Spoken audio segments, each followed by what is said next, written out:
Bonjour, alors aujourd'hui je vais vous parler des techniques de liposuction assistée pour vous aider à démêler le vrai du faux de tout ce que vous allez pouvoir trouver sur internet à ce sujet. Ces techniques de liposuction assistée ont toutes des avantages et des inconvénients. Mais il faut savoir que l'avantage principal, ça va d'abord être d'aider le chirurgien dans sa technique de lipoaspiration. Et c'est important parce que un chirurgien qui est aidé dans sa technique fournira un meilleur résultat.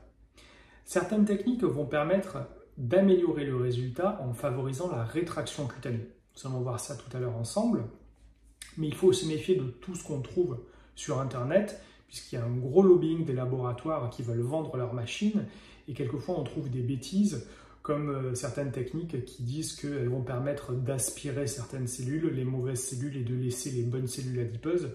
Tout ça, c'est complètement faux.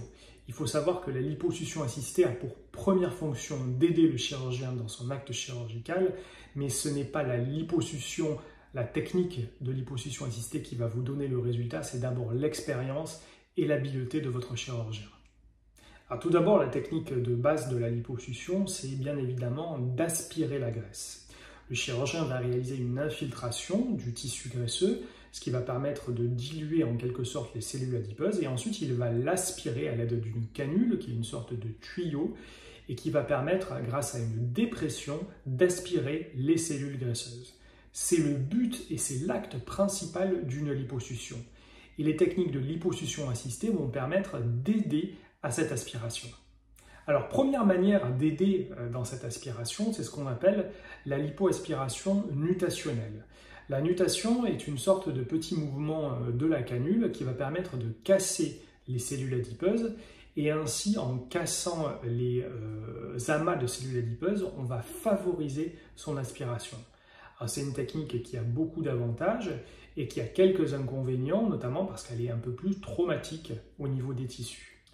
Deuxième technique, c'est l'aspiration VAL, c'est-à-dire lorsque elle est assistée par une infiltration de sérum physiologique et d'adrénaline. C'est ce qu'on appelle par exemple la technique de body jet. Le chirurgien, en même temps qu'il va réaliser l'aspiration, va injecter de l'infiltration, alors que ces deux étapes se font habituellement séparément, et cela va permettre une meilleure dilution du tissu adipeux et moins de traumatisme pour le tissu sous-cutané. Cette technique a beaucoup d'avantages et elle a peu d'inconvénients. Nous avons maintenant des techniques qui sont assistées soit par les ultrasons, soit par la radiofréquence. Les techniques assistées par les ultrasons, on connaît notamment le vaser, est une technique qui va permettre en quelque sorte de dissoudre les cellules adipeuses en les neutralisant avec des ultrasons. Elles vont se retrouver ainsi sous forme liquide et l'aspiration va être beaucoup plus simple pour le chirurgien. L'avantage est que cette technique va permettre d'aspirer plus de graisse. L'inconvénient est qu'elle est traumatique pour les tissus, mais on constate quand même une amélioration de la rétraction cutanée lorsqu'on utilise cette technique. Et le problème, c'est que c'est une technique qui est très très longue, donc qui va consommer beaucoup de temps pour le chirurgien, avec une machine qui est très onéreuse, et cela va faire donc grimper considérablement le prix de votre intervention. Les techniques de radiofréquence, comme par exemple le body tight ou bien le rénuvion, qui est un peu différent, puisque le rénuvion par rapport au body tight va associer la ionisation d'un gaz qui va être injecté sous la peau, mais cette ionisation va se faire grâce à une radiofréquence, donc le but est le même. Cela va être d'améliorer dans ces deux techniques la rétraction des tissus grâce à une sorte de coagulation sous-cutanée qui va permettre à la peau de bien se retendre. Et c'est non seulement une technique de lipoaspiration assistée, mais c'est une technique de lipoaspiration haute définition qui va permettre d'améliorer l'aspect de la peau en post-opératoire. Pareil, ce sont des techniques qui sont très efficaces, mais ce sont aussi des techniques qui vont prendre du temps avec du matériel onéreux et donc qui vont rendre l'intervention plus chère.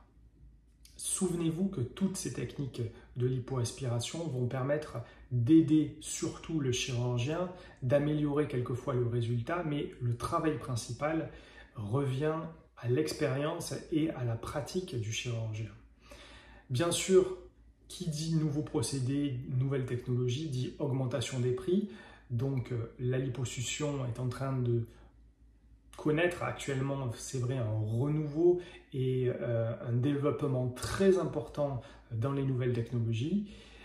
Mais cela rend forcément aussi cette intervention plus chère. Donc attention de ne pas vous laisser entraîner dans les publicités pour ces techniques. N'oubliez pas que le plus important, c'est l'expérience et l'habileté de votre chirurgien.